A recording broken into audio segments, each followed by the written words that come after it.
we are here with a video called Outer Worlds 2 Before You Die. A good play on words from game ranks and stuff like that, where they always make the before you buys. And this is made by Frankly Gaming. You know, I'm a pre-fire the like. And I gotta say, off the rip, home screen this. Y'all know, if you watch the channel long enough, I really vibe with Outer Worlds 2, and I was probably one of the first people to tell you guys to not listen to a bunch of the hate, and I'll probably always be one of those types of people, because I genuinely think that Outer Worlds 2 is a pretty great product. Not a good product or a really good product. I think it's a great product. The game is fleshed out very well, has lots of different paths that you can take, tons of great side content, tons of amazing like bits of story beats and stuff like that. And for anybody that loves to just constantly pull out of their ass like, well, it doesn't really feel like old classic Obsidian, you're absolutely bullshitting, because it absolutely does feel like old Obsidian. It feels like they literally hand cherry picked Fallout New Vegas and they placed it in space and they said, this is what we want the sequel to our own original Fallout-esque IP to be. Obsidian Entertainment has been on record saying that they really wanted to make another Fallout, but Bethesda just will not freaking work with them. They made Outer Worlds. Outer Worlds was basically, and they've admitted this, was basically a test game to show Xbox Game Studios we can still make heavy hitters. And it got enough support that they was able to push out their DLC and get funding for the second game. Now they've been working since the first game came out to make the second game. The second game came out last year in October, and the first game came out in 2018 or 2019 or something like that. So like, just off of that alone, they've been working for almost like 6-7 years or some shit like that to just put out this sequel, and it shows. I think the sequel does wonders for fleshing out the world for the Outer Worlds, and I could see a world where we get a third game because of how the game is laid out. I mean, their stories are very intricate. I love the dichotomy between the companies and the corporate war and all this extra shit, right? Like, there's so much, and so much is so layered. It genuinely feels like an Outer World experience. Like, it literally feels like you took Fallout and put it in space. I don't see how there's so much fucking hate for the game. And it's just like people always nitpick at the most mundane shit. I just don't understand you guys. Now, what they did with Avowed, whatever. I haven't played Avowed. I can't speak on it. But what I can say is that The Outer Worlds 2 is a fantastic game that does not get fairly judged. Like, it's a very fun game to play, keeps you in the loop, and that's what I have to say about that. Now that we've got that out the way, let's jump into the actual video. Grab your snacks and everything. We're gonna be here for a little while. It's a 48-minute video. I might make this shit a 2-hour reaction. I don't know. Right, where's the first game released to critical acclaim? And also, I've heard that the game has not gotten funding or gotten that much support to the point that they're not even considering making a third game. Like, what is up with you guys? Bethesda has been dropped the ball when it comes to these awesome RPGs. Give some other studios a fucking chance, bro. Obsidian Entertainment does amazing.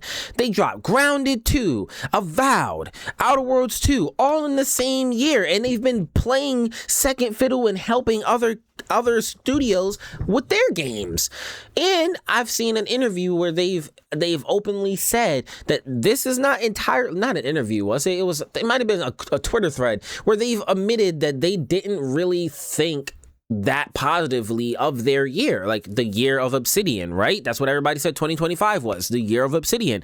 For them, they was constantly pushed to the wall from Xbox to put out release after release after release. Obsidian damn near carried Xbox the entire 2025 year cycle. Like, the whole game cycle for Xbox was basically carried by Obsidian Entertainment. So for them, they're like stressed, they're tired, they want to take a break, but Xbox is not letting them, bro. Xbox needs to utilize all of their other fucking talent and let up off of Obsidian. Like, they did a fantastic job. Let them rest 2026. I'm not looking for the next game a year later.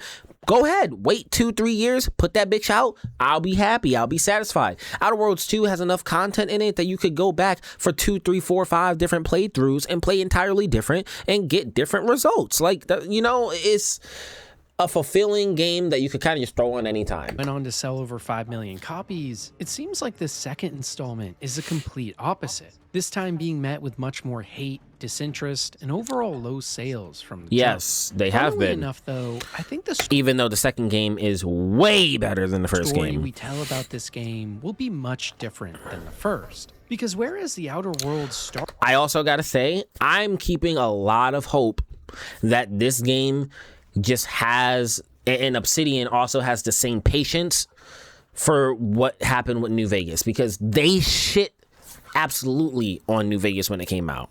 And I was one of the, again, I feel like it's just a personality trait that I've always had. When Obsidian had that collaboration with Bethesda and they put out Fallout New Vegas,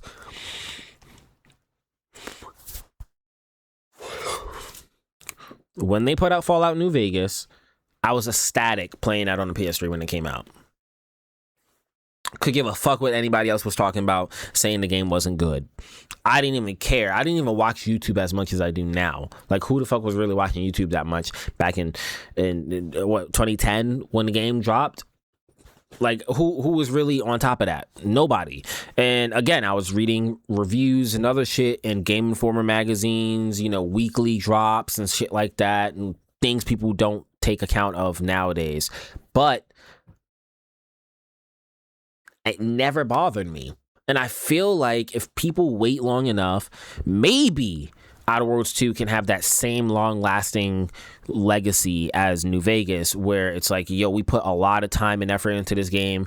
This is how amazing this game is. And then everybody else starts to come around.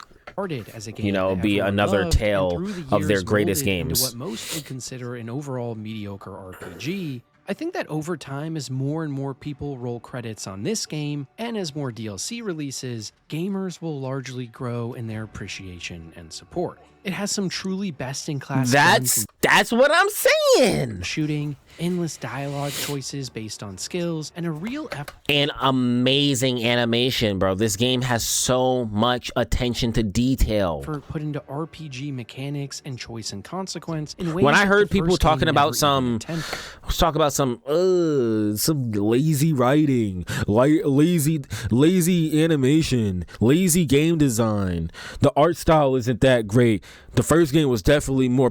The fuck are you talking about? The first game was more polished. Huh? What? Did you even play it? I swear niggas just be yapping and not actually playing games. But that's not to say that this sequel doesn't have a lot of issues too. We're never saying that the sequel doesn't have issues. Every game has issues. No game is perfect. It doesn't exist. GTA isn't a perfect game. Is it a really good game? Sure, but no game is perfect.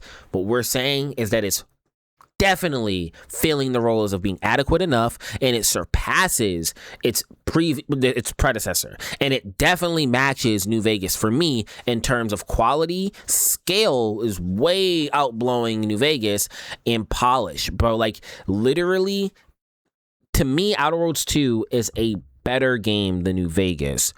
But New Vegas is a better story. Like, New Vegas exists in the Fallout universe. So just by nature of that alone, it's technically a better story that it's set in. But and how the game actually plays is, and the rules that it follows is better in New Vegas. But how the game actually plays when it comes to the functionality of things is like Outer Worlds 2 is a better game. All around, Outer Worlds 2 is a better game than New Vegas. Point blank period. They've grown, they've learned. It's a better game than New Vegas. New Vegas is a beloved game that Outer Worlds 2 had to take inspiration from, which they are allowed to do because it was their own product. I think that, again, New Vegas is better in a lot of context and circumstances. However, Outer Worlds 2 is either equal on that field or surpassing it. It definitely surpasses it in gunplay and level design and layout. Just like scale. So I don't know. To me, Outer Worlds 2 is the modern day New Vegas. I fucking love Outer Worlds 2. Features that are actually even worse than the original, and a setting and tone that lack that special something that most great RPGs have in spades. Maybe most fascinating of all, though, is a broader discussion about not just this game itself, but its implications on a studio that once made some of the highest rated RPGs ever. And still making them. Republic 2, Pillars of Eternity, and of course, Fallout New Vegas. So today we are here to answer two simple questions. Is The Outer Worlds 2 a return to form for Obsidian after Yes. lackluster releases like Avowed? Yes. And is this the type of game you should play Yes. before you die?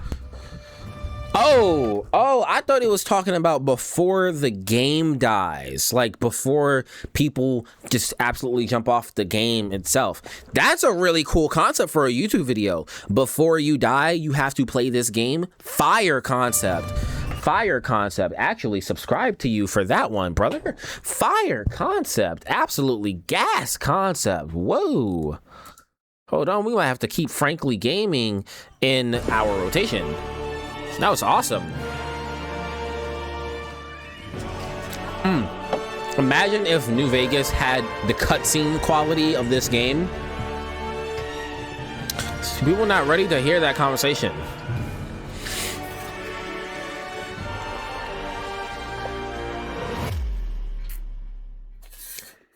Spoilers ahead. Damn, bro, the quality of this video is gas. Far and away, the thing I see The Outer Worlds 2 being compared to the most are two games. New Vegas. One being the first Outer Worlds, of course, and two, Fallout New Vegas. As it should be. The comparison makes perfect sense, and it's also an easy one to make. Second one makes sense too. The Outer Worlds 2 is just a general uplift for the series from where it began. But you have people out here acting like it's not. But I think it's in that second comparison to Fallout New Vegas where things get a lot more interesting. And then here again, New Vegas is a better, it's placed in a better environment. Fallout universe is a fantastic universe to have a game set in. Simple. So on that basis alone, New Vegas is yes, it's fundamentally, you could say, a better game. I don't know how else I can explain it.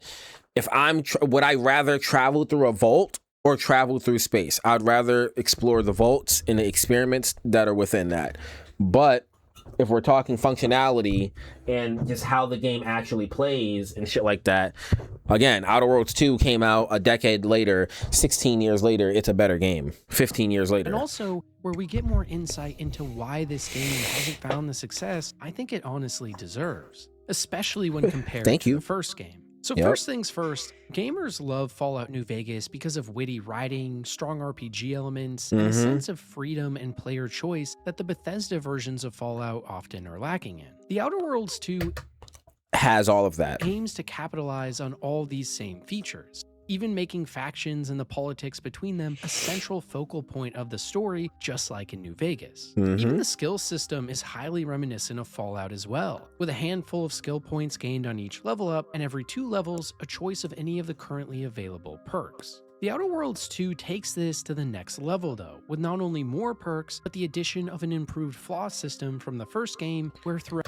Again, I don't get what people they want. People just yap to yap to yap to yap to yap. Somebody gives you exactly what you want, then all of a sudden you hating. It's the same shit that these niggas is doing to J. Cole. Motherfuckers been saying hip hop is dead for how many years? Nigga gives you the most hip hop album, and then y'all just want to fucking complain. Like, niggas, make up your fucking mind, bro. This is why I don't be talking to people on the internet, bro. I'm sorry if like you've been watching my Code Vein 2 videos and you're like, dang, you never seen this nigga like him get so upset, because it genuinely gets under my skin how unappreciative and how fucking annoying people on the internet can be. Like, they always are bitch ass whining for stuff, and then you give them exactly what they want and they don't show up for it. Like, y'all two-faced, fake-ass people. Maybe it irritates me because I've dealt with people like that my whole fucking life, and I hate that shit, bro. Hate that shit. That is a terrible personality trait to have. Whether or not to take perks. And it don't matter how much you say something, they never gonna look within themselves. They never going to look within themselves. They're never going to get better. They're never going to change. And, you know, at times you just got to take a step back and you just really learn to just let it be. That offer both a benefit and a downside. My fault, bro. You 3 minutes into this video, and I am 15 minutes into the recording. Early on, I took the bad knees flaw, which allowed me to move 50% faster while crouched, a really nice upgrade, but whenever I stood up or kneeled down, my knees would make a large cracking sound that alerts nearby enemies. Things like this to me are what RPGs that shit's funny as hell. About. After all, remember the key part of any RPG is player choice. Role-playing. Yes, player choice. Role-playing games nowadays tend to feel more like action adventures with a skill system. The Outer Worlds 2 is clearly taking its inspiration from Fallout New Vegas' playbook, where more crunchy systems and decision-making is key. And for the most part, it does and I think that's a great thing to do. That's a fantastic thing to do. If you have an RPG, and I argue this all the time, technically, every single game that you play is an RPG. Because what does RPG stand for? Role-playing game. You are role-playing. You play 2K, you're role-playing as Michael Jordan. You're role-playing as Curry. You're role-playing as Wade. Like, you're role-playing as a LeBron. That's a role-playing game. It's a sports role-playing game. Technically, it's a sports RPG. You play a Japanese, anime, whatever. It's a JRPG. Like, yeah, now when you have certain terms attached to RPG, it means something, right? Action RPG. You think action RPG, what are you thinking? Elder Scrolls, you're thinking Skyrim, Morrowind, Oblivion, you know, you're thinking about that type of shit. Fallout, right? That's an action RPG, but COD is an action RPG. It's an action RPG FPS. Because you're role-playing as the operatives inside of the game, especially nowadays. But before, you was just like a random-ass person playing multiplayer. And then you had zombies. Zombies is definitely RPG because you're role-playing as somebody. But again, technically, logistically, people think RPG means I have a game where I play through it and then I have to scale each one of my skill points up. That's RPG. No, that's not what an RPG is. RPG stands for role-playing game. You play Hollow Knight, you're playing an RPG. You play Resident Evil, you're playing an RPG. So every single game where you are not, if it's not an arcade game, damn near, it's an RPG. You're playing a fighting game, guess what? It's an RPG. You're role-playing as Wolverine in Marvel vs. Capcom 3. You're role-playing as Storm in Marvel Tokon. You're role-playing as whoever in 2XKL. You're role-playing as Sub-Zero in Mortal Kombat. Like, you feel what I'm saying? Every single fucking game is an RPG. But that's not a conversation niggas like to have. Right? But people like to be, you just think you right about everything all the time. No, nigga, I'm correct because I'm using the correct terminology. RPG stands for role-playing game. What do you do when you play games nowadays? Mostly all games that we play nowadays are role-playing games. Simple as that. But that's not a conversation niggas love to have. See? So when you have something like this and they're like, a lot of RPGs nowadays just feel like action adventure games, I know what he's talking about. Because you're not given the aptitude to level each skill set up. You're given this weird skill tree that sometimes doesn't even make sense. It's overcomplicated for the sake of overcomplication, and there's no nuance to it at all, no depth, very little layers to it. It's just you try to go through the game again, it's like it's the same experience. Whereas an RPG in the traditional sense that we think of means I'm playing through the game and I have these different skill sets that I can have, different levels and different weapons, abilities. It's player choice. The more choice given to the player, the better in an RPG, more often than not. And it's very limited on the limits that are placed upon you. That's usually how people categorize a true RPG experience. Think about Baldur's Gate 3. Baldur's Gate 3 knocked it out the park because it's literally a tabletop RPG experience in a digital format. And what do you end up having? Literally almost countless amounts of decisions and choices that can be made. So again, player choice, and a lot of it. So you end up getting a game that adds a ridiculous amount of layers for the replay factor of the game. Outer Worlds 2 fits that mold.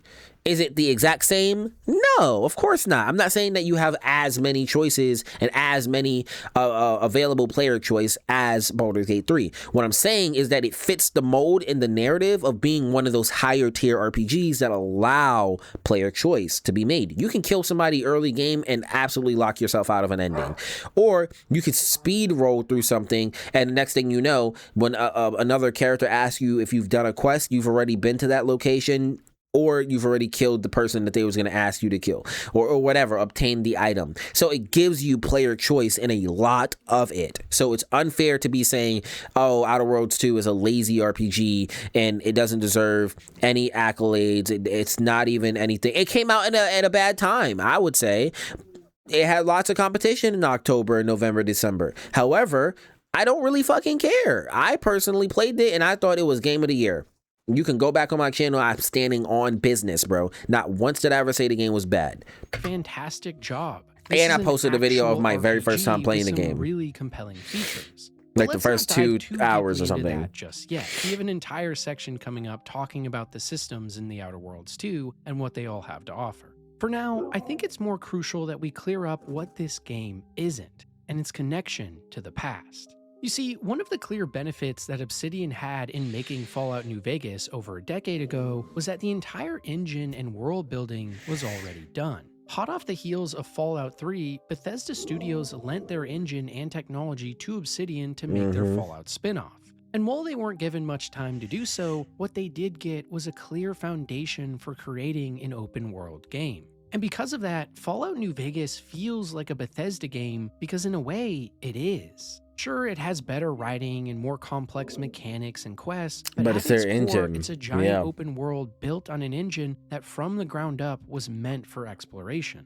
And because of that, in Fallout New Vegas, it often feels like you get the best of both worlds, with the more whimsical, investigative feel of a Bethesda game and the gritty RPG Obsidian is known for. The Outer Worlds 2, by comparison, feels like a game that aimed to do the same, but in many ways fell short. For example, while there are a handful of planets to travel to in the Outer Worlds, each with their own fairly large environment and space to explore, none of it feels as rewarding as competitors. In Fallout New Vegas... That is true, but it is definitely much more rewarding than fucking Starfield. For as much as I personally despise the bland setting and color palette, it's hard to argue that there isn't a special sense of exploration where looking at a building in the distance and going there usually leads to something pretty cool. The Outer Worlds 2, by contrast, so often feels bland and meandering when it comes to the open world. Take this scene, for example, at the first planet in the game, Paradise Island, where you just endlessly walk around with nothing to find, just rocks and trees for miles and miles.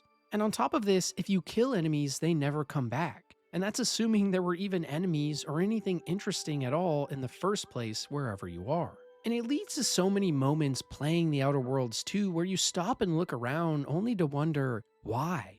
Why did this title even need to be a semi-open world? Was the focus on writing and deep systems not enough? Everywhere you go, you get reminded over and over how much the developers talked in promotional...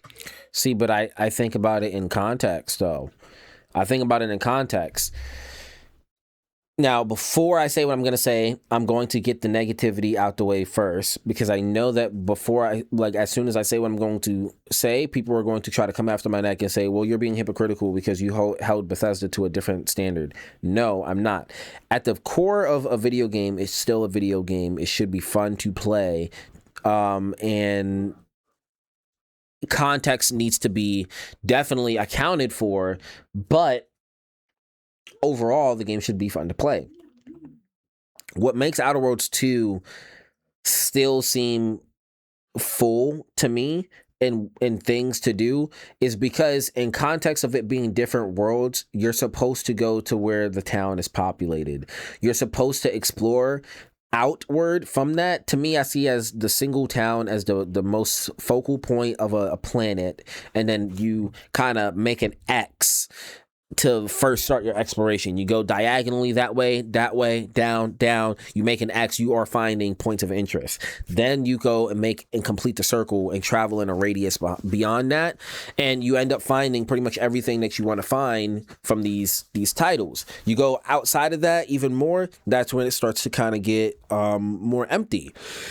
And the reason I feel like that's okay is because you're on a random ass planet that has not been fully colonized, nor has it been claimed to be fully colonized, right? The context for Starfield and why I know people are going to be like, but you always say that it needs to have fun first, and why are you feeling with nothing, is because with Starfield, there is no technical focal point. It's procedurally generated. The focal point is a fucking dungeon somewhere on the map, on a square, and then you have the rest of the planet that you actually can't even really fucking explore. Not really. It's fucking whack.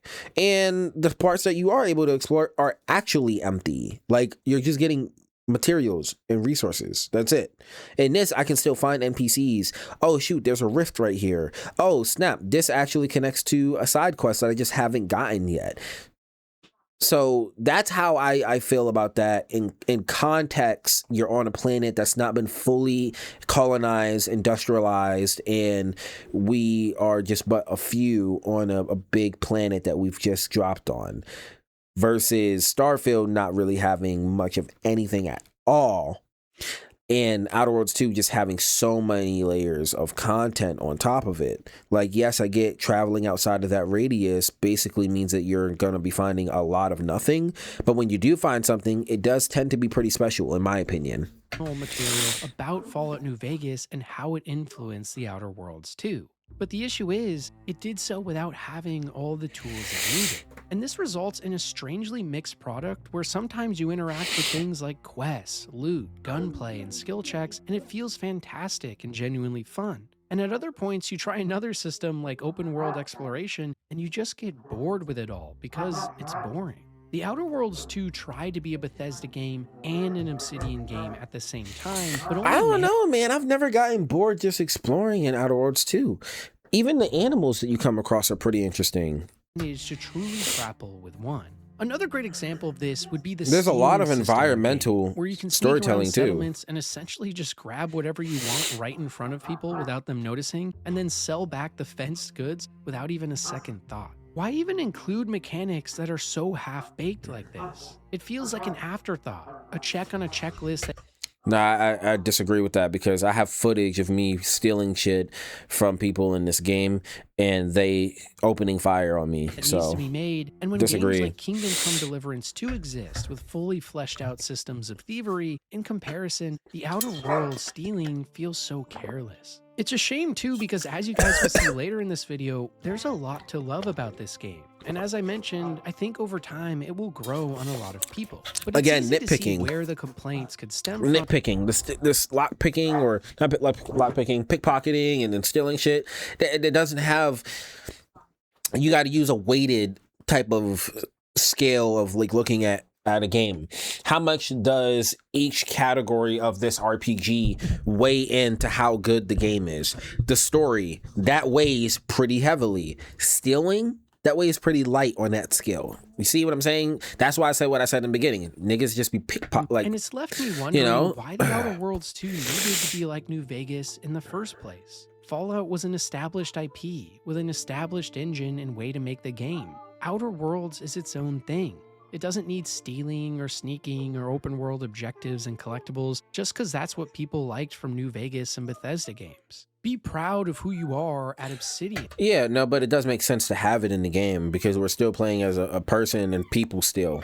And the abilities you have that are better than some other studios. You don't so it does add a layer of go make your own popular. Okay, again, it's not adding it in because it's popular, it's adding it in because it's a human trait. if you don't have it in, people are going to complain that there's no stealing at all, because they're going to say, well, I'm a human, I'm a person, and in society we steal. So no matter how the art style may look or anything, every game, if you're a human, is kind of judged. And if you're saying that this game is open world RPG, people hear that and they immediately think of the nuance of, well, RPG means I can do player choice, things that I want, things that I, as a human, should be allowed to do. So you give that to a person playing the game, and then they're going to say, well, there's no stealing in here. Actually, there's no swimming. There's no stealth. Like, these are features that people are going to want to explore, and you not having it in is now going to weigh heavier than if you had it in and it's not as in depth as Kingdom Deliverance 2. You know what I'm saying? Kingdom Come Deliverance is its own special style of RPG, and it makes it special there. So I get what he's saying. If he's saying add these features in, but don't copy the basic RPG formula of today and of old, make your own, like they did with Kingdom Come Deliverance 2, then I agree. But if you're saying don't have them in there at all, just make your own special, I disagree. I'd rather them have it in there and it be mediocre than for them to not have it in the game at all, and it weighs heavier on people being able to say, well, the game is half-assed because they don't even have these features at all. Now, having said all that, do I want all that in one game? Sure. But what I want even more is just high-quality stuff. And it's a shame that in the Outer Worlds 2, it's a split between the good and the bad instead of just cutting out all the fat. Again, though, as negative as I know this sounds, and as negative as the next section will be too... See, but I think that's disingenuous. That's disingenuous as fuck. You realize how many people love the first Fallout game? That's not made by Bethesda. It's made by Interplay Studios, right? You know how many people love that game and how many people love games that came out around that time?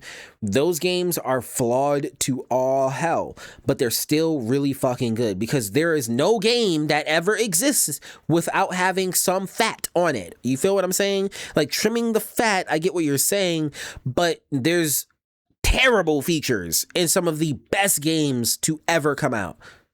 So why are we nitpicking at the most mundane shit? That's what I'm saying.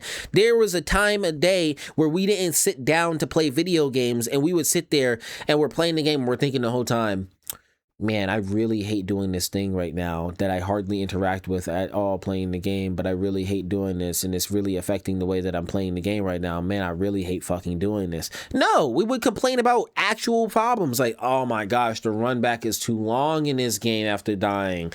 Oh, they need to give me more checkpoints. They need to give me more saves. They need to let us do this thing. See, like, that's what motherfuckers was really complaining about beforehand. Oh, we can't do that? Why don't got 2 players? Why me and my brother can't play on the couch right now? Oh, they're starting to get away with those features and take them out of games nowadays. You know, like, that's real shit to complain about. But nobody complain about that shit no more. People be complaining about the most minuscule shit. It's important. Skyrim. Everybody loves to say how great Skyrim is. Guess what? Skyrim has a laundry list of fuck up shit in that game. But nobody says, man, they should have just released Skyrim and trimmed the fat. They should have just trimmed the fat. Like, I'm not trying to hate on him because he's voicing his opinion, but like, it's what so many other people are saying in today's gaming market. And it's just disingenuous when the greatest games to have ever come out still has fat on them. So it's like, yes, I get it. Could they have trimmed more fat? Yeah. But the fat and the trimmed pieces, like everything all together, its package is what makes it an Obsidian game. There's no perfect game out there. Just like there's no perfect human. And because the game is made by humans, it's just that for every going to be flawed. Forward that this title made, it felt like another one of its feet was planted firmly in a bucket of manure, trying to chase things. I disagree, bro. I fucking disagree. Making you fall in love with it one moment, only to be scratching your head the next. Or said another way, The Outer Worlds 2 tried too hard to be a Fallout New Vegas sequel when all it needed to do was to be a good Outer Worlds game. Guess Before what we it dive into more was? of why that is, though, and also some of the things I love about this game, we need to focus on the single biggest issue I have with this title. Something that Fallout New Vegas once again did so well that The Outer Worlds 2 couldn't quite manage. An important factor to any game that I wish more people would talk about.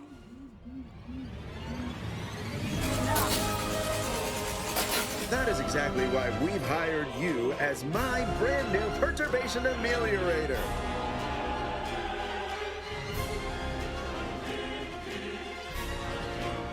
It's almost impossible to Importance overstate of setting just and how tone. important setting and tone are in Yeah, games. Vegas has that knocked out the water. RPGs. No matter how amazing your systems It's hard to are, beat how the many Fallout mechanics universe in you setting have, and how tone. fun the gameplay is, or how memorable the story beats are, nothing can save a game from a bad setting.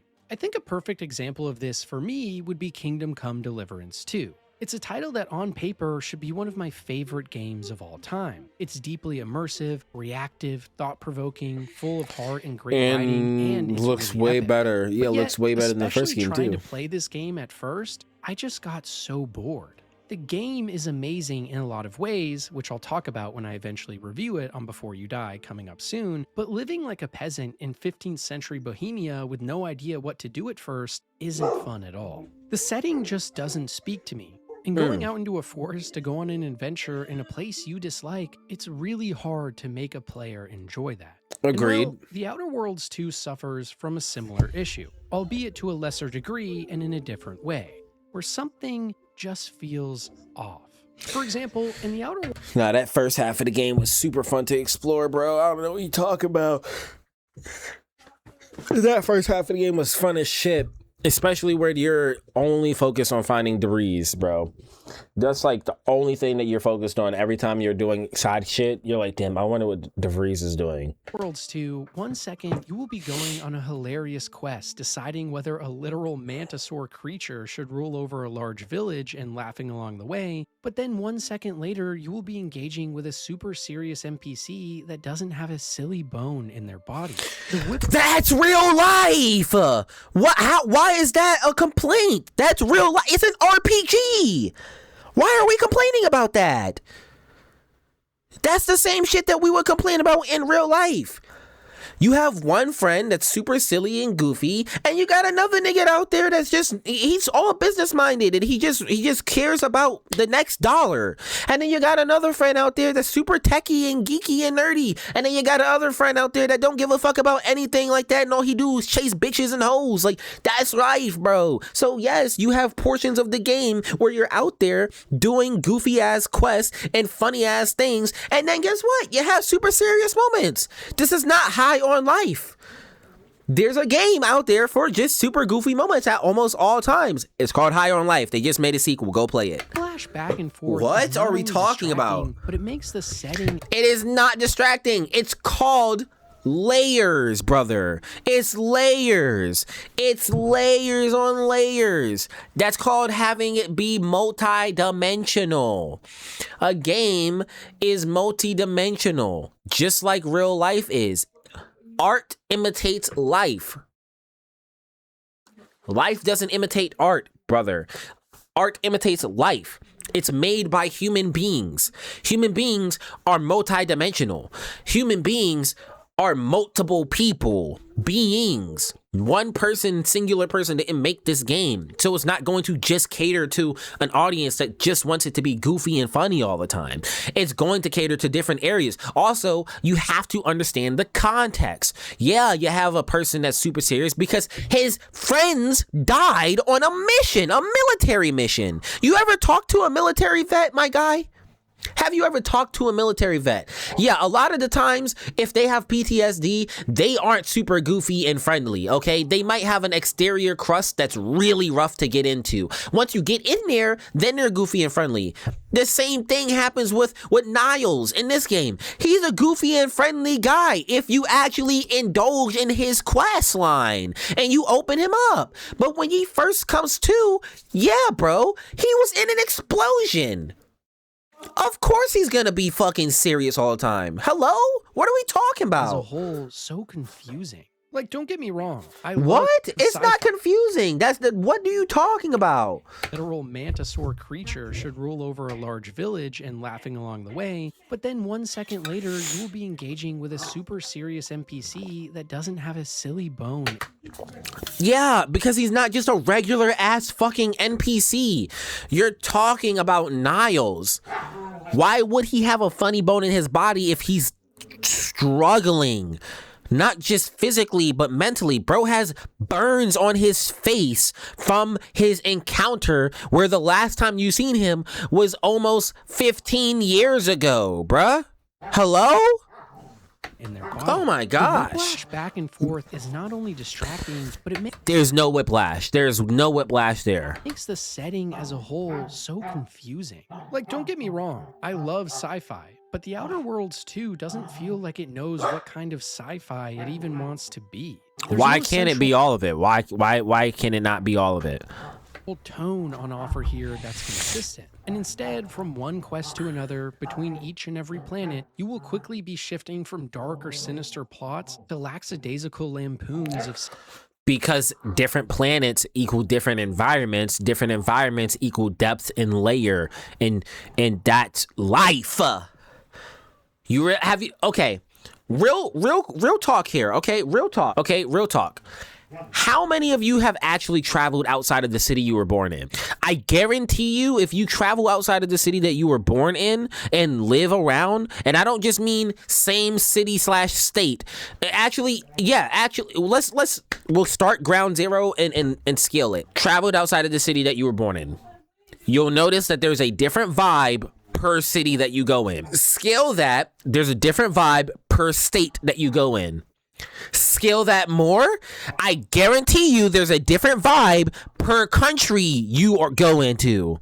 How we operate here in New York, or how we operate here in North Carolina or California, how we operate here in the United States of America is not how the fuck they operate there in Greenland. It's not how they operate in Japan. It's not how they operate in New Zealand. It's not how they operate in fucking China. Do you see what I'm saying? Or Russia or Argentina. Like, it's a different vibe, different ecosystem.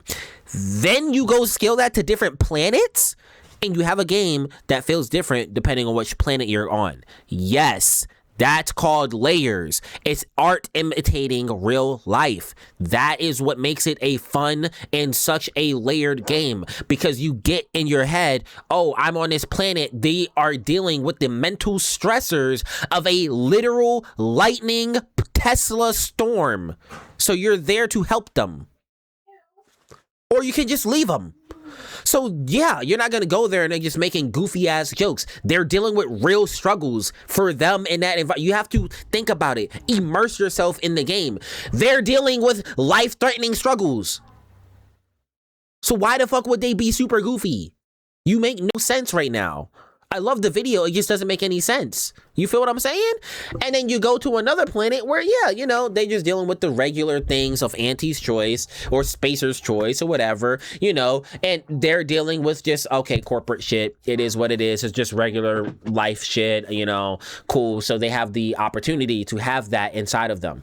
But it's like, it feels like, again, either the review right now is disingenuous, or it just seems like maybe one-minded, one-dimensional in the way that you're scoping out and you're viewing different personalities, different environments, different areas in life. Like, if I talk to somebody that's been through a consistent system of foster homes, and they've gone through lots of depression and anxiety, people have left them multiple times in their life, plus they have the stressors of their family and their parents leaving them and stuff like that. Guess what? They're probably going to have trust issues and be pretty damn serious a lot of the times, and it's probably going to take a real special somebody to make them get goofy and funny and laugh a lot and enjoy life a lot. That's layers of life. You don't look at that person and say, man, you're miserable all the time, you fucking suck to be around. No, you find out what's making them so miserable, and you realize, guess what?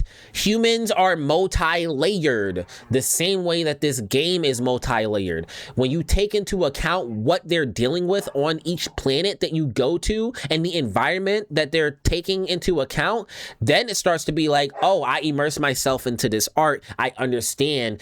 I go to this planet. They're really funny, they're goofy, there's just weird ass quests that I'm doing, and you go to another planet and it's super serious all the time, because you have to immerse yourself to then put yourself in their shoes. Okay, you see what I'm saying? Like, I take that because I've been in both situations.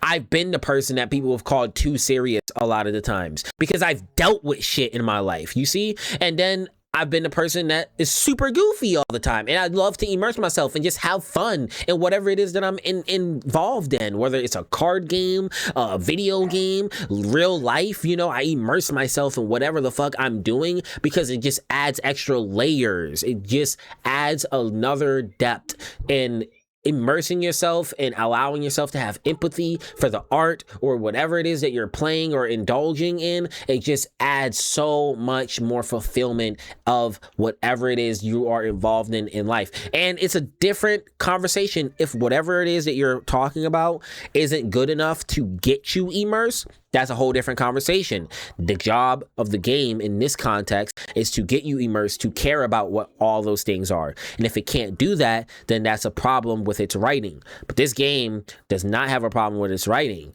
The writing is great. It's fantastic. And it does immerse you if you are able to put yourself in the commander's shoes from frame one. You jump into the game, you have the cutscene, you find out all of the shit that's going on with the Earth Directorate, and then it's like, okay, here's the mission. Right? And then it sets you off on this low-key revenge quest, and then you realize as you're on this revenge quest, shit is not one-dimensional. Shit is not one-dimensional. There's other shit going on right now within the world since I've been asleep. The game does way too much for you to just say, it's not good because this area it's lacking and the like funny goofy shit and then the serious here is like that's whiplash. No, nigga, it's not whiplash, it's life. It's layers. That's like Shrek, layers. Like they're human beings and it's art imitating life. I don't know how much more I can say that. I'll just be quiet then. But like I just don't get it. Systems of governance. Because while overall the game does have a much more serious tone than the first, it still tries to keep the joking, lighthearted nature of the original as well, which stunts the more serious sections with silliness and brings down the comedic appeal because of the gravity of what's happening. Disagree. For me, it just didn't quite work, and I actually would have preferred if they leaned more into the comedy aspects like in the first game, with more absolutely absurd. The first game had the same writing. It's actually better here. The first game had the same nuance of layers, of depth. What are you talking about? The first game had serious moments just as well as comedic moments, bro. Or silly quests. Like I said, if you want comedic all the way through, play High on Life. One with a mantisaur that is literally the commander of an army. Things like this are just so much more memorable, and they're what make The Outer Worlds as a series stand out. Don't get me wrong, I do like more serious stories. Outer Worlds as a series stands out because of its setting, bro. It's in fucking space. Too. And the factions is what makes Outer Worlds stand out. There's not another faction. NCR, okay, look, baseline, let's compare Fallout with Outer Worlds, right? Because that's the comparison lots of people love to make against each other, and that's fair. It's a fair comparison. They exist in the same fields, and they're trying to do similar things, okay? Fallout's factions, right? There's so many of them. Tell me where does anything in the Outer Worlds feel like something from Fallout? None of them. The Earth Directorate isn't comparable to the NCR. Kaisar's Legion isn't comparable to any, like, okay, maybe Kaisar's Legion is comparable to maybe the what are they called? The I don't know. They have executioners and they try to like dictate everything about somebody's life, like them. And like, you see what I'm saying? Like shit like that is what makes sense. But 1-to-1 ratios don't really exist between Outer Worlds and Fallout. Like the Outer Worlds exists in their own category of making a name for themselves, because like, I don't even know if that sounds right. They make a name for themselves and they're different because of their factions. Like people know Auntie's Choice or Spacer's Choice, and it literally makes the environment, whereas in Fallout it doesn't. Like Fallout is an interesting universe because of its universe that it's placed in. The concept that there were literal nuclear warfare and this is the fallout of it. Outer Worlds is not that. You hardly even focus on Earth at all in the game. So it's like, where's the comparison here outside of just the natures of how the game plays, you know? Like say Mass Effect, but trying to be both at the same time is just a recipe for disaster unless... Again, disagree. It's not a recipe for disaster if you're trying to take into account that art imitates real life. This was made by people. People are flawed. There are going to be flawed things in the game. The game is not going to be perfect. On top of that, you're looking at something and saying, I want the story to be goofy all the time. It's not that. It's actually a very layered story. Again, I'll say it again. Story has high moments, has low moments, has serious moments, just like the people you meet in real life do, right? We constantly urge developers to create video games that feel more realistic. And then when somebody out here does that, you're complaining that, oh, well, this one moment felt too goofy while the other moment was super serious and now I have whiplash. There are people that you meet in life that are goofy. There are people you meet in life that are serious. Where's the whiplash? That's real life. The same shit that everybody is constantly complaining to developers to make. I remember a time in life where that was the only thing people was focused on, was the next biggest thing in polished graphics. When is the graphics going to get cleaner? When is the graphics going to look more real? When Arkham Knight came out, that's the only thing people kept talking about. People wasn't even talking about the story of Batman Arkham Knight. They was like, damn, you see how good this rain looks on his cape? Yeah, it looks great, but who cares? Is the game fun to play? Obviously, in that case, it is. In this case, yes, the game is still fun to play, and you guys have been urging developers to make games feel more real. Guess what? Another game that I bet you're not going to complain about is Red Dead Redemption 2, or the first game. There are goofy, stupid-ass moments in that game. But there are super serious moments in that game too. Do you get whiplash? No, because it's nuance. It's layers. That is called depth. That is called life. Life has goofy and funny and serious moments all in one. This is an artistic piece, right? A video game is an art format. So what do we always say? Art imitates real life. Real life doesn't imitate art. This is a video game. So, like, why is this a complaint? I don't know. Y'all can flame me in the comments if y'all want to. This shit doesn't make any fucking sense to me. Really thread the needle well. It's cool that Obsidian wanted to make the second game more consequential and lore heavy, but it throws the tone off enough. And they do a great job at making it more consequential and tone heavy. They do a great job with that. That the entire thing falls apart at the seams in certain moments. However, having said... That's true. Yes, it does fall apart at certain moments, but it's not like it ruins the entire story. There's still a lot of really good and funny content in this game that impresses me just like the first. For example, take a look at these two scenes. Oh, Ursula, it won't, because we won't be the ones doing it. That is exactly why we've hired you as my brand new perturbation ameliorator. You'll solve the problem for us, and we will retain absolute deniability. Wonderful! You'll go to Praetor, meet the plant's overseer, and mediate an end to this lunacy, which gets those ingrates back to work. Yep, and in that moment, because I know there are going to be people who will be like, well, you didn't even play the game. You didn't even play the game. No, obviously I played the fucking game. Yeah, in that moment, there was a strike that was going on Praetor, and there was lots of... You know, this game is about corporations. They wanted to get the corporations to get the people back to work. And you're there to try to be the mediator and get the people to start to get back to work. You there. Step away from and there are multiple ways that you could go about it, too. Fuck. It's all coming apart. That was one of my operatives.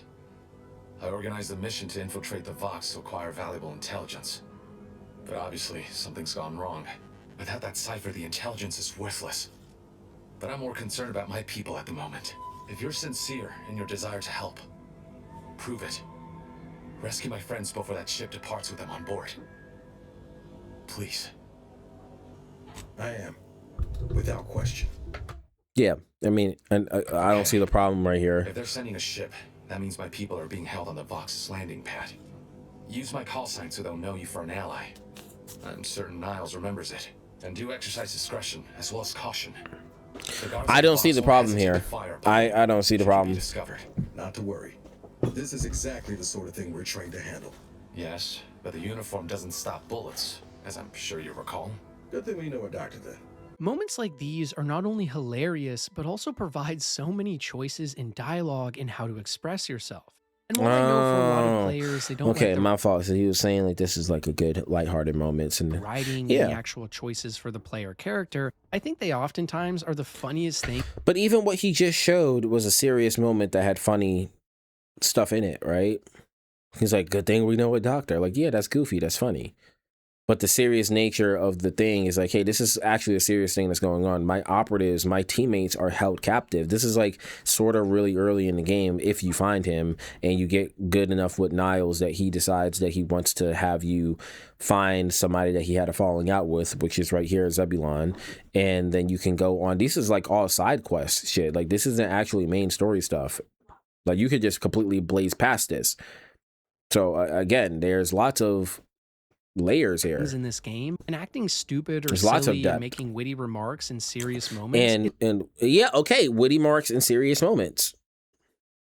is everything the Outer Worlds should be, and I'm glad at least some of that formula still They sprinkle that throughout the entire game though. made it to the second game.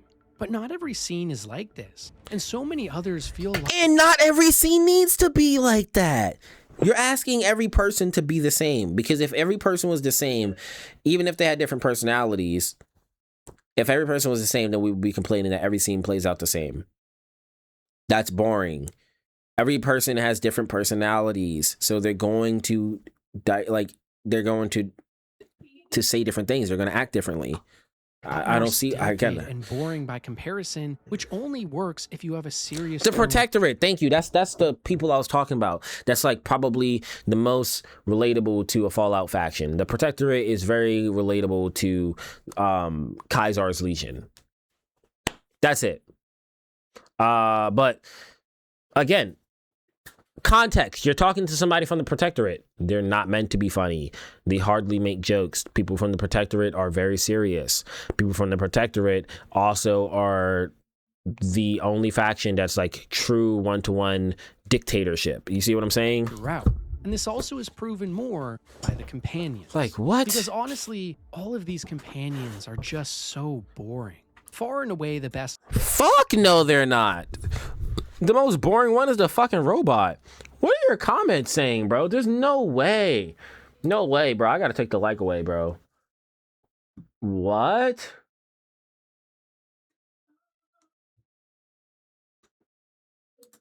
Yeah, that's what I'm saying.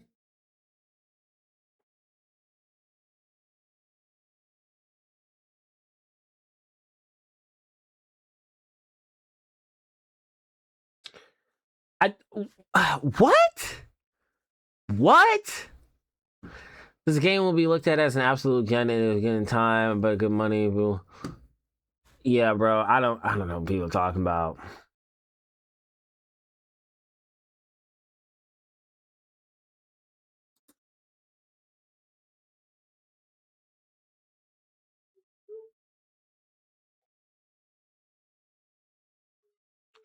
Sure. I mean, I guess if you don't want to really support them.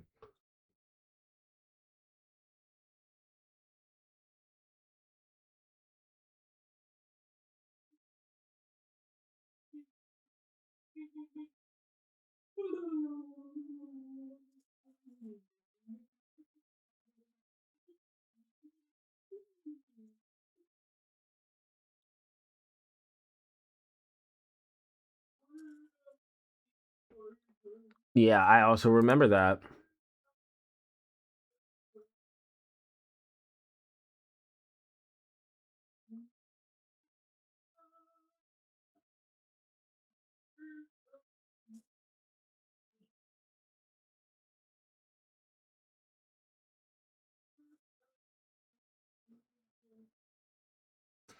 I don't understand. What do you mean? This comment doesn't make any sense to me. You can find out new shit by just exploring.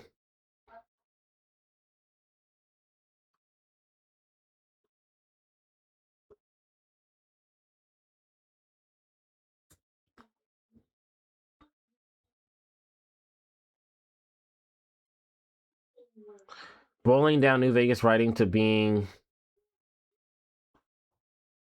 boiling down New Vegas writing to being good because it was witty is just total misunderstanding the appeal of both you and not honestly upsetting to the Outer Roads being all wit, quick change capitalism is why the writing in the first Outer Worlds was weak and unmemorable, especially ironic. Yeah. Okay, I agree with that. I agree with that because New Vegas writing isn't just good because it's witty. It's better because of so much more.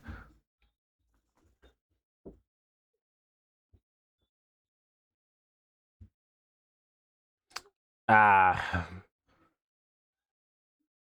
don't know, man. I guess people just love to agree, you know. On offer here is Inez, but even here, she frequently has nothing to say about certain situations, or just sits back and stays quiet and doesn't. Again, that's real life. Some people just feel out of place. They don't want to. Feel like a huge addition to your party. And this is only worse for characters like Marisol, where she's so serious and stuck up all. I do think that Marisol is super fucking serious, but not every one of your companions are like that. So, you know, there's layers to it. It also matters if you take your companions out or not, because they say dialogue while you're exploring and fighting, and then you find out more about their character that way. The time that you never feel interested in her as a person, meaning in she their not personality only drives down herself, but her entire yeah, but she wants to be super closed off for a purpose, for a reason.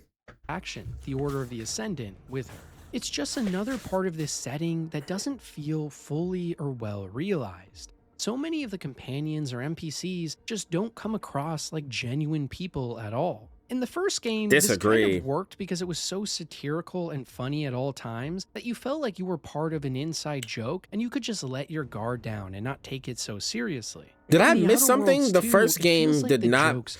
They was not serious the whole time. Super serious, but no one around you has the gravitas to make those serious moments feel genuine at all. And this bastardized tone and setting all results in a main story that could have hit so hard, but just doesn't. For example, I think on paper, the ending of this game is actually really, really cool. Essentially, you find out right at the end of the game, spoiler alert by the way, skip ahead 30 seconds or so if you don't want to know this, but you find out right at the end of the game that the rifts in space aren't actually caused by any known force. Skip drives as we know them, the technology that not only creates rifts, but allows for faster than light travel amongst the stars, aren't human-made. The implications of this are massive, not only for the lore and history of the game world, but for how interesting this story is in general. What started out as a generic galactic threat to close rifts before they destroy space now has an added element of first contact with a species beyond comprehension that also happens to disprove entire forms of religion and political history in this world. And it shouldn't, and I have to say this, it shouldn't be too surprising either. You're doing intergalactic travel all the time. So you're bound to come across some species or something at some point that's like not normal. The ramifications are world-shattering, and I would be lying if I said this moment in game didn't perk my ears up and get me pretty excited. After all, this is the kind of stuff I love in science fiction. And he's probably going to say, and they just dropped the ball at the end of the game. Probably going to come back in DLC. But the real issue is that by the time this reveal happened, the stakes just didn't seem to matter as much to me anymore. There had been so many jokes, so many tonal shifts, and a complete lack of sticking to one theme that by the time I finally got to the ending and learned about this big twist, it was cool, sure, but I just didn't really care all that much anymore. In games like Mass Effect, especially the first game, everything is crafted in service of making you buy into the importance of the narrative. The imposing threat of the Reapers and what they mean for the galaxy is always brought up. NPCs and companions constantly discuss the struggle, the music is somber and reflective, and the main story always takes itself very seriously. The Outer Worlds 2 at many points is serious, but always with a more lackadaisical and whimsical feel. And because of that, it just feels harder to get invested in what are supposed to be truly big reveals or cutscenes. Take The Outer Worlds 1, for example. There actually is a pretty serious story at the heart of that game as well, about hundreds of colonists trapped in space. But the entire narrative is so focused on being funny and satirical all the time that you forget about all of that and just enjoy the ride for what it is. In The Outer Worlds 2, you constantly are hit over the head by a club reminding you that this is a serious game about serious topics, only to then be squirted in the face with water by a clown wearing makeup. Or at least, that's how it feels. Again, the whiplash between talking to a literal Mantisaur commander and then getting on a ship to stop the end of humanity has your brain fried on what it's even supposed to think or feel. Should I be laughing or should I be concerned? I don't know, man. I've talked that point to the grave. And companions in this game know either. And if you thought I was done complaining about setting and tone, buckle up because I have one more big complaint I want to talk about here briefly. But this time, it's more about science fiction games in general and their tone, and not just specifically The Outer Worlds 2. You see, I've started to notice that almost every sci-fi game I play doesn't actually feel like a science fiction game. Instead, they come across like fantasy titles with a space coat of paint. For example, take a look at this scene from the game going on a quest to help Tristan on one of his loyalty missions. Why on earth do I have to do so much fast travel here? I have to fast travel to my ship, then fast travel to the planet, then on the planet fast travel to the location I want to go, then talk to a single NPC just for a couple of sentences, and then travel all the way back to my ship again just to take off. It's a similar issue I had with Starfield, and the crux of the problem isn't just that there's so much fast traveling and loading screens just to talk to one NPC, but it's also that it just makes no sense in the context of a sci-fi world. Like, why not just call the guy like we see happening all throughout the game and other places? It feels like it comes from an age of fantasy games and not games that were built from the ground up to really capitalize on the science fiction genre. And this carries over to so many other things too, like how people eat, how they dress, how they talk, and just the vibe of the world. And so many other sci-fi worlds for that matter that don't feel well considered at all. They always feel like fantasy games with spaceships, not real science fiction worlds with genuine technology and thousands of years of innovation. In Cyberpunk 2077, one of my favorite aspects was how immersive that game feels. Say that one more time. They always feel like fantasy games with spaceships, not real science fiction worlds with genuine technology and thousands of years of innovation. In Cyberpunk 2077... Yeah, I will say it does feel a little strange every time somebody talks about how it's been like thousands of years and blah, blah, blah, blah, where it's like, dang, we've only colonized very small amounts of the actual map. It does feel a little jarring with that. One of my favorite aspects was how immersive that game feels. Fixers don't always just tell me to come right to them. Usually they call you through a phone and communicate that way. And that's just one of the small things that makes the world feel a lot more authentic and considered. Whereas in the Outer Worlds 2, by comparison, it feels like I'm playing Fallout or Elder Scrolls, but on a more spacey looking planet with the occasional gun that shoots lasers. I think the reason for that is because people have asked for space, Fallout in space. The setting and tone just don't quite hit or don't make sense. And it's sad because it's one of the most important aspects of any game that can elevate a good game to great or decimate a great game to just okay. To really fall in love with a world and setting, you need to buy into what it's trying to sell. You need to be able to just go in and turn off your preconceived notions and take the title at face value to enjoy the ride. So sadly, seeing The Outer Worlds 2 struggle so much here, I think is a key reason why it's had trouble garnering a bigger audience and more acclaim. But not everything is bad. In fact, some of this game, as I keep mentioning, is actually quite great. So now we need to finally pull away from my big gripe with the setting and tone and talk about why I think over time this game will be remembered more fondly than we think of it now. All right, now we get into some positives. It's not like I was just disagreeing with 100% everything. It's just like, you know, I have negatives about the games. I just don't have those as negatives.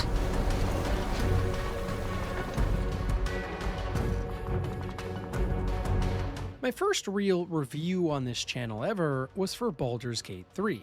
And right at the start of that video, I mentioned how the game was finally putting the role-playing back in role-playing games.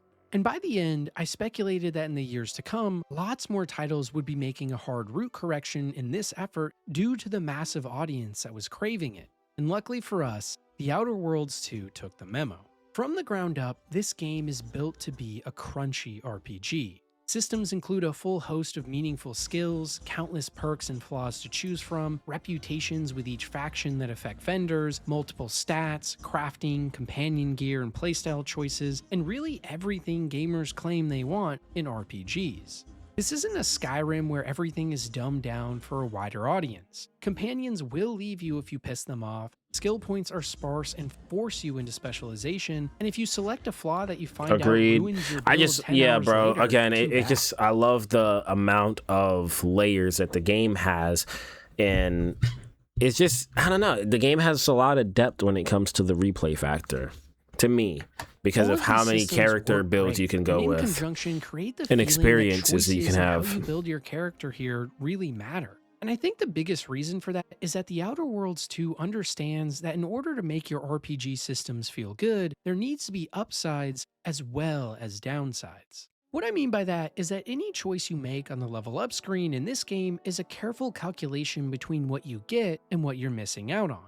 For example, on my first playthrough, I went for a leadership and speech build, meaning pretty early on I had 9 points in both skills, which allowed me to acquire a perk that automatically set all of my reputations to the highest level, which made trading and talking to factions later on super easy. It felt awesome being rewarded for how I wanted to play, but the really impressive part was how the game rejected me too. Because I had literally put all of my points into these two skills exclusively, not only was combat extremely difficult as my weapons didn't do much, but entire parts of the game were just inaccessible to me. Many of the doors or devices and environments I was going to required either engineering, lockpicking, or hacking, but since I had no points in either, pretty much every engagement, I had to either talk my way out of things or have my companions do all the work. And that meant that so many parts of this game, so many little bits of lore or hidden weapons, had to wait until a second or third playthrough.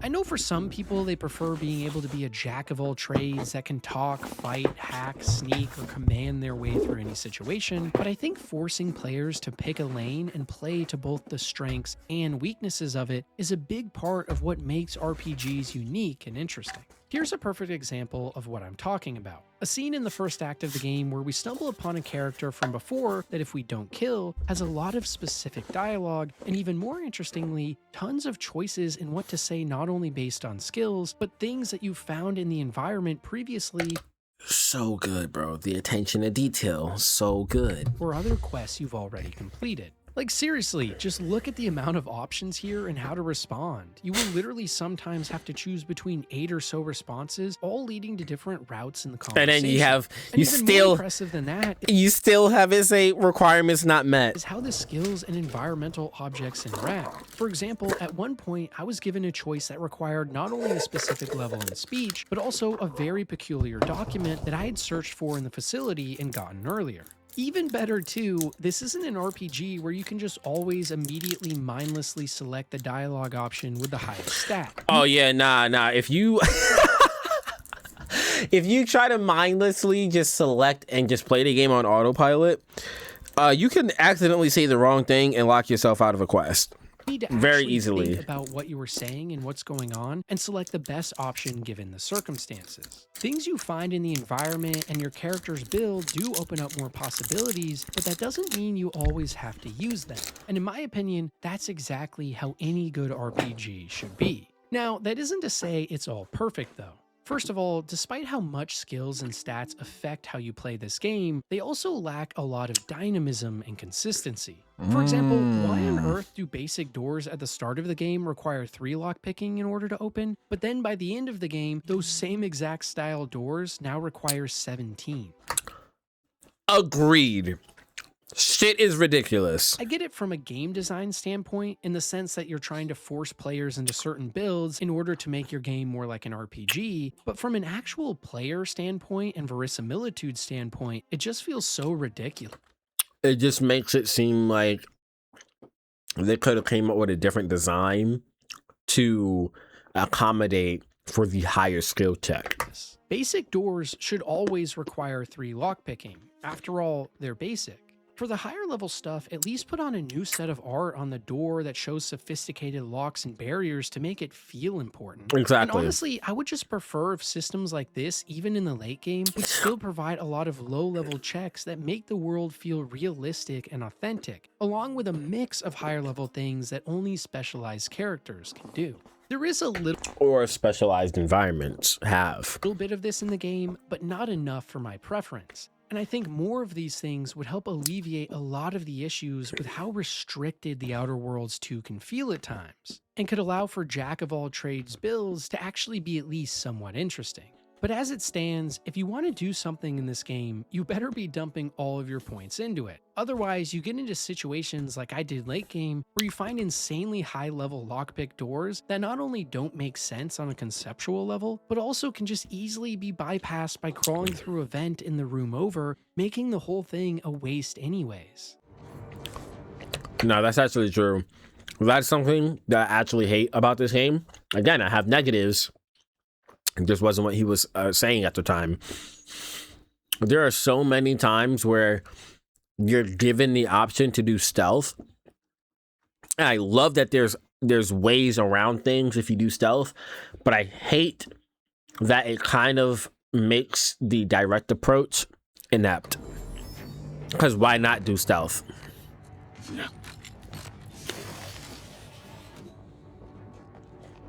Yeah, it's like, why not just do that? Secondly, another part of the RPG formula that the Outer Worlds 2 stumbles on is the actual systems behind armor and weapons, which feels so lacking. Like, where are all the pieces of gear that give +1 engineering or add a cool new unique perk? Where are all the companion weapons and abilities I actually agree with this as well. that change how any playthrough goes? As it stands, every single piece of gear in the base game only adjusts combat stats, and none in any particularly fascinating ways. Getting more armor or health is nice, There are some out there that have some pretty fascinating ways. but it's Some. never really interesting. And it's a shame that the gear in the game didn't get the same level of attention Subjective. as the first title, which allowed for a lot more min-maxing and matching of stats with what you were wearing. However, I will say, while the actual stats of weapons don't feel that great, man, is the shooting fantastic, especially for RPG standards. Facts, Not bro. only are there a huge variety of weapons with unique powers or animations to choose from, but And the thing about that is that there's so many RPG game devs out there that are fantastic at making RPGs, but they suck at making FPS games, which is why they don't do it. That's not their field, not their expertise, and they don't really hire people to do it. And then they end up putting out a game that is very lackluster with its shooting, like New Vegas, for example. I love New Vegas to death.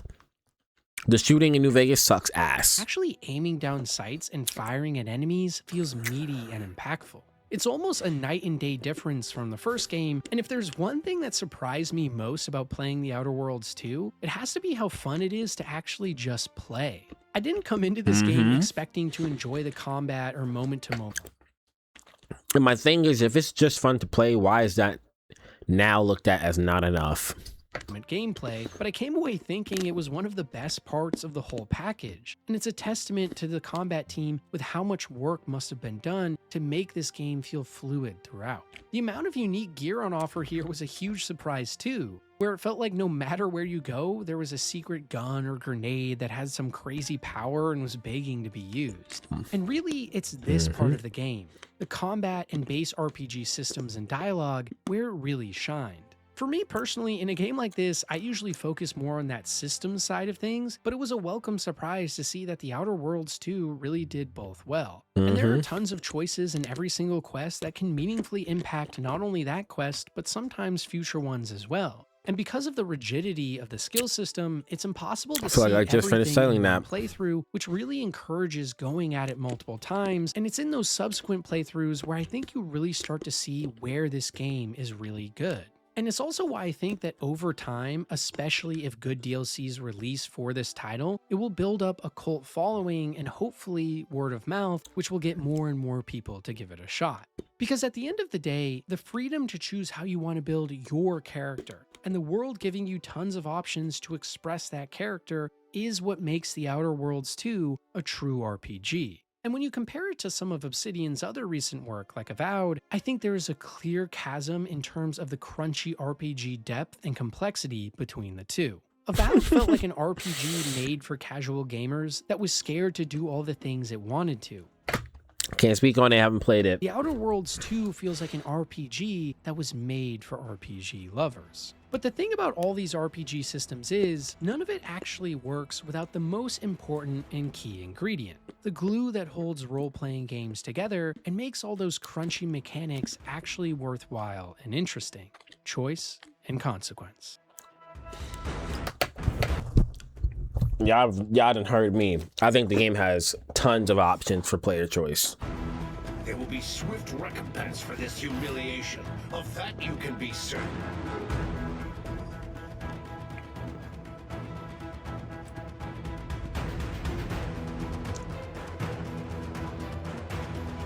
I don't think RPGs work without reactivity. You can have 10 different dialogue lines or 100 stats to pick from, but none of those choices actually matter if you don't have real and genuine consequences. Gabe Newell, founder of Valve Software, famously said in an interview about Half-Life over a decade ago that what makes games special is that they respond to the player. If you shoot a wall with your gun, a decal needs to appear. If you go on a Marine murdering spree, the other Marines need to either shoot back or run away in fear. No matter what the player does, it's how the game reacts to that player which dictates how good it truly is. And on this front, The Outer Worlds 2 only got half the formula right. Let me explain.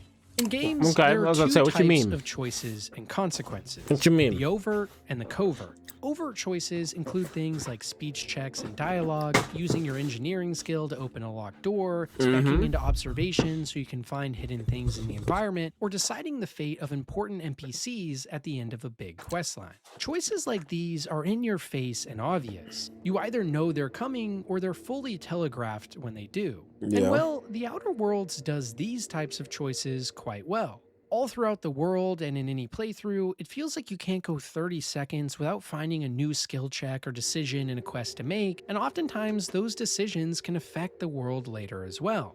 For example, how you treat or interact with Cadet Corbin from the prologue to the game can drastically affect what happens in the story years later. Every time you go back to the main menu, the Moon Man will react to what you're doing and make silly comments, and many pieces of gear or information are hidden behind specific routes and quests that require a narrow basket of knowledge or skill sets. So on the surface, the world is and quite I've always said that I thought that was pretty cool that every time you load into the game, he like has special dialogue for you. With lots of prompts that come up requiring specific stat checks to succeed, like an elevator that needs repairs using your engineering skill, or an injured civilian that can be cured with medical prowess or an item you found before. But while these overt choices and consequences are done very well here, they also are the easier ones to pull off. It's the covert options, the ones we don't talk about as much, but are even potentially more impactful, where The Outer Worlds 2 begins to struggle. But before we talk about why that is, let's look at a game that does it masterfully. Baldur's Gate 3. In Baldur's Gate 3, maybe its most impressive feat is the amount of covert options and reactions that it gives to the player and the sense of freedom and agency that it inspires. For example, when facing off against the goblins early in Act 1, your choices of what to do don't simply come down to skill checks on screen or quest objectives on the map. Instead of fighting the goblins head-on, you could poison the drinking water supply to cause them all to fall without even starting combat, or make a miles-long trail of explosive barrels that you set off from a safe distance that causes a chain reaction blowing up the entire facility. Or what if you just simply play as a drow, a type of character that goblins are very afraid of and will simply bow down to your every whim? None of these options show up in your quest journal. None of them have a huge skill check that pops up on screen. Yeah, I see what he's saying. It's like you're just doing stuff, you're exploring, and you're doing shit. It's not like it's, like he said, easy to pull off, where it just pops up in your quest journal, pops up in the dialogue, you do something, it clearly makes a change. This stuff is like you made a change, you're doing shit without anybody directing you what a change would even be if brought upon to you. A quest marker that reminds you before it's possible, but rather the way in which Baldur's Gate 3 reacts to its players isn't telegraphed. It's more emergent and genuine. As a player, you don't just have to solve problems by having the right stat points and picking the correct dialogue line, you also can do things like stacking boxes to climb them and sneak into hard to reach areas, talking to animals or dead bodies to get information, and all sorts of other clever solutions. Because of the systematic first design approach, in Baldur's Gate 3, the amount of covert decisions to make is dizzying. In the Outer Worlds 2, by contrast, this is where the consequence stops. In so many missions throughout the story, the game simply tells players the solution. Like at one point where a prompt came up on screen warning me that in order... That is true. If he's about to talk about this section right here, there was a prompt that came up on screen telling you to slow it down, you know, and even though you're thinking to yourself, well, yeah, of course I'm going to do that, the game doesn't allow you to figure out those extra choices yourself. It always gives you a hint. Granted, you can go into the settings and turn hints off, but it's like it fundamentally still kind of ruins your immersion in a sense. Like you don't expect that to just pop right up. To get past fast-moving fans, I needed to use time dilation to slow down the blades. Why not just trust the players more here? Why not just give us the reason why is because they're trying to cater to everybody. There are some people that are going to play this game and going to say, wow, they should have made it more clear that this is what I could have done. Because it doesn't really tell you that you can use it on other objects, except like now. Chance to solve it on our own. If you're worried we can't, give us other ways to get around this obstacle. That way, the people that do realize... Well, you're not really using it on an object, you're using it on yourself. At another point in the story, during a side quest trying to tunnel through a mountain to get to the other side with Auntie's choice, I needed to figure out what was on the other side of the rocks. And instead of the game telling me what to do step by step, I just naturally pulled out my N-ray scanner, saw a group of enemies, and immediately went back to the commanding officer and had an option to alert him that they were there. Moments like this are so much more impactful because it feels like the game is rewarding you for actually thinking, for using the tools at your disposal. Yeah, I agree with what he's saying here. There's too many times where Outer Worlds 2 kind of just holds your hand on decisions. Dialogue prompts or they leave it. Like placing a... Don't get me wrong, they do leave it in your hands, but they just leave. They leave it in your hand, but they don't necessarily leave you to fend for yourself. They guide your hand towards the answers. Card into a slot, but through your until own it comes to the dialogue shit. Agency. After then all, it's just like you can do whatever you want. Are the kinds of choices that make RPGs so memorable and exceptional. Problems like this are all over the Outer Worlds 2 as well. For example, you can find bodies on the ground that are holding new unique weapons or pieces of armor that you can only get to with, say, an investigation check that pops up on screen. If you don't have the right skill, you simply can't get the item. And if you try to do something more interesting, like say using your acidic dematerializer gadget, which can melt bodies down to ash, the game just shuts you down. The weapon disappears, and the prompt is gone. We know from other sections of the game that we're supposed to use this weapon in order to hide enemy bodies so they don't get found, and that when we do so, the weapons on the bodies still stay intact. So why doesn't this rule of the game and the game world, why doesn't this world building carry over into other things? It's a total lack of verisimilitude, and as you guys all know from my first Before You Die in God of War, I really dislike that.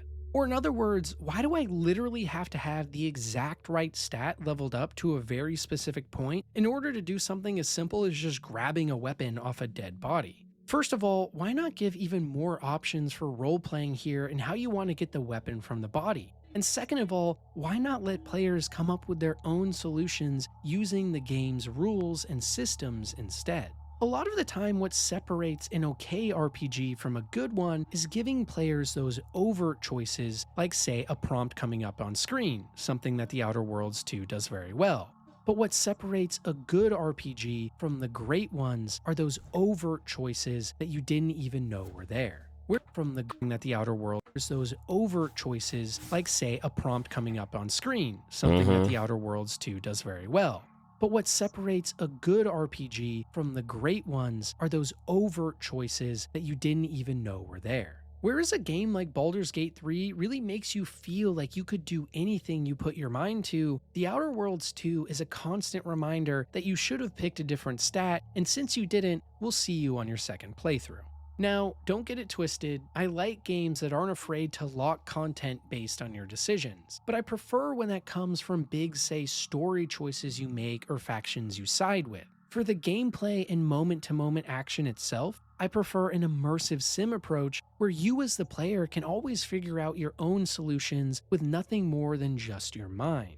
In RPGs, our own mind and understanding of the universe should be our biggest tool, with skills and weapons being secondary flavor text. For example, reading a book in an RPG in order to level up a stat feels good, it's fun. But literally reading a book in an RPG to better understand the political history of a new group of people that I just found so I can better choose dialogue options that pertain to their culture, when that comes from big, say, story choices you make or factions you side with. For the gameplay and moment-to-moment action itself, I prefer an immersive sim approach where you as the player can always figure out your own solutions with nothing more than just your mind. There's a couple of things like that in this game where you can use the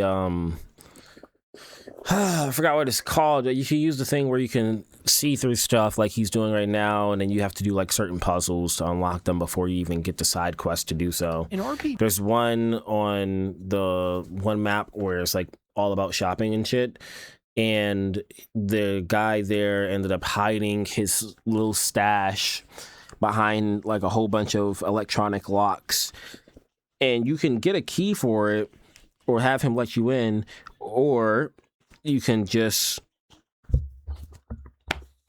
take it if you stumble upon it. Just unlock them yourself, find out the key, because it's like a rhythm thing. Understanding of the universe should be our biggest tool, with skills and weapons being secondary flavor text. For example, reading a book in an RPG in order to level up a stat feels good, it's fun. But literally reading a book in an RPG to better understand the political history of a new group of people that I just found so I can better choose dialogue options that pertain to their culture in order to get what I want, that's magical. The greatest kinds of RPGs are the ones that at their core do things like this, and are essentially immersive sims a la Deus Ex, Prey, and Dishonored, where there are so many ways to solve any problem. Because after all, that's fair. That allows you to roleplay and become the character you truly always Yeah. wanted to be. I get him. The Outer Worlds I get what he's saying by that. Just has good choices and consequences, but nothing that really makes you say, wow, you can do that? Yeah. No, that's fair. I get what he's saying with that. Guess outsiders aren't all just base individualists like they say on the wireless.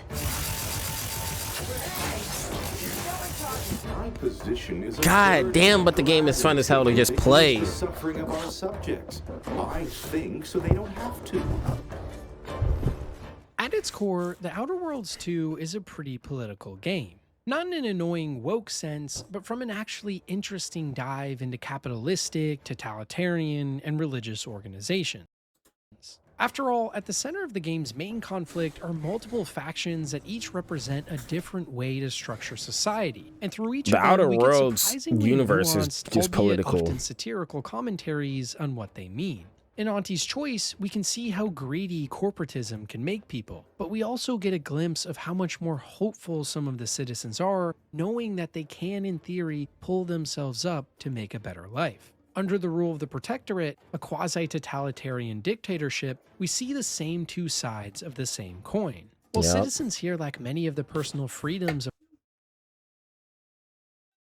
afforded by Auntie's Choice, the sense of community and working together rather than at each other's expense is much greater. And throughout the story, you get to make important decisions in-game regarding these political ideologies. Like in Paradise Island early on, where you can choose between the Protectorate and Auntie's Choice in terms of which town should prosper and which should literally blow up. And while I would argue that the game seems to have a And I fucking blew up the fucking place by mistake because I didn't freaking know that. more positive For some reason, I just thought it was the only choice. This go around. Not only do I personally like that more, but I think it makes sense after the first game lampooned and degraded capitalism so much. In the sequel here, there's a lot more discussion to be had as well about the ups and downs of every side. and I really enjoyed when the game would get political like this because it didn't ever do it in a preachy way, but instead in fashions that make you really think about the situations people are in and what you would do.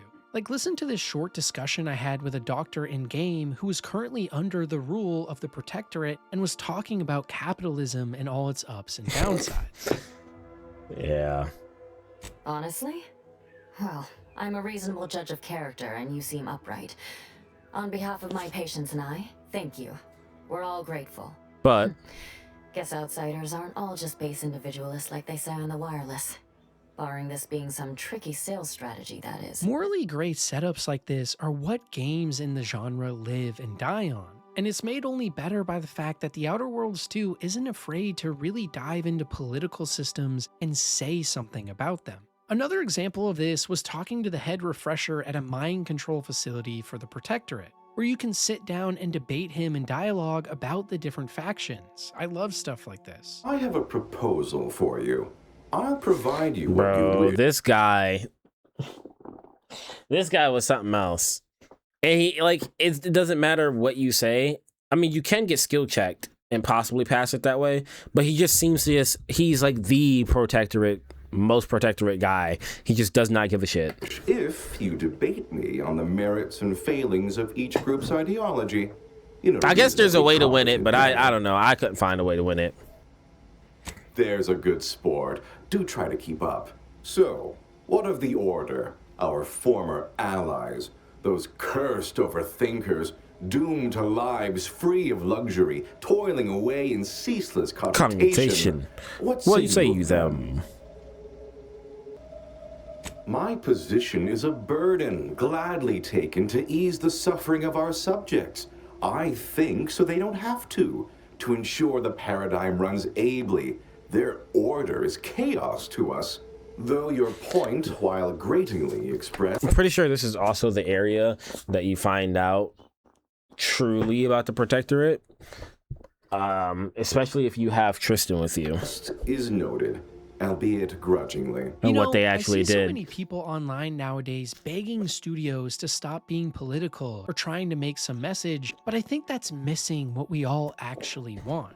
Games that dive into politics or sex or controversial issues are oftentimes the ones we remember most. Think about Cyberpunk 2077, The Witcher, Red Dead Redemption. Yeah, it's disingenuous, or again, it's just uninformed, uneducated. People just don't like it when they're talking about our shit that we're dealing with right now. Ew. What we don't like is when it becomes too preachy or woke or just plain weird. Yeah. If a video game story feels like some writer who just got out of college trying to air their grievances with everyone, that sucks. But if the story genuinely attempts to analyze controversial subjects with fairness to all sides while trying to teach certain lessons, that's totally fine.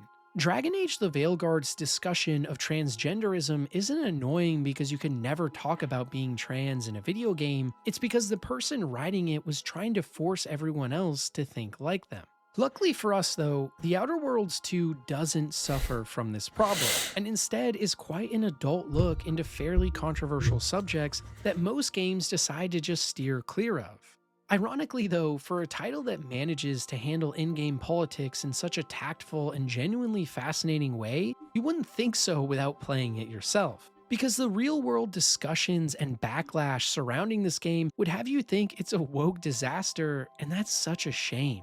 Especially on release, there were so many gamers online attacking Obsidian and the dev team, claiming that The Outer Worlds 2 was just another woke or bad game that everyone should boycott. This happened due to a multitude of reasons, without even including actually the game trying. Originally being priced at $80, some of the Obsidian dev team making absolutely absurd comments online attacking fans and giving preferential hires I to don't think minorities. anybody needs to price their game at $80. I don't like any of these things, and especially 70 is because good. of my own political beliefs, I didn't 60 enjoy ideal. seeing some Obsidian devs 50 online ideal. act dumb before the release. 80? But having Nah, said bro. that, You just priced it people doesn't too take far. away from the fact that this game Out the is market. great and has some real nuance in how it talks about the same topics people online were complaining about. So it's a shame to see that the negativity towards this title got bad enough that it most likely had a big effect on sales, and it's a reminder once again to always make up your own mind. form your own opinions, and drown out the noise. I remember You telling that everyone to the telling me modern day Cyberpunk internet, bro. 2077 on release was a horrible game, and I kept playing it myself and thinking,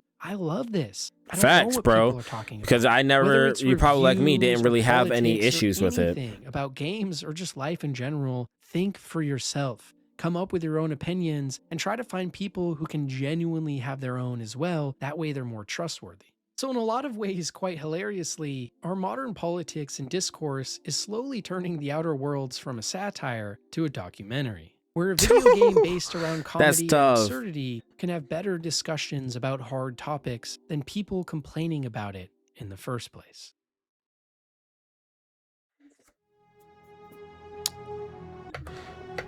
In totality, I think this is a pretty fair review. I know, like I said, what I said about his negativity on it, I disagree with that, but overall, it's pretty fair. I think this is a pretty good video. I'll give him back the like. Yeah, there were things in it that I didn't agree with, but that's all right. There are always things that I don't agree with. Very good video for discussion. You let me know your thoughts down in the comments below. If you agreed, disagreed, that's cool. I personally feel like the game is still good. It's still fun. And yeah, I don't think you need to play it before you die. Sure, no, maybe not. But if you're just looking for some pretty good fun, go ahead. And if you're looking for a pretty good RPG, definitely give it a try. I'll catch you guys in the next one. Stay safe out there. I'll catch y'all next one because the world's a crazy ass place. Please stay safe. Peace.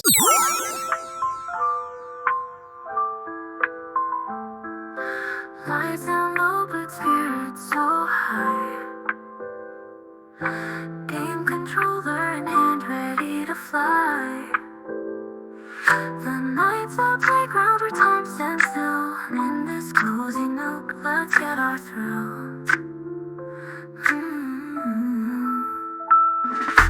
Pencils shining bright in the midnight glow. Leveling up in a world we know. Laughing together as the hours drift by. In this gaming sanctuary we touch the sky.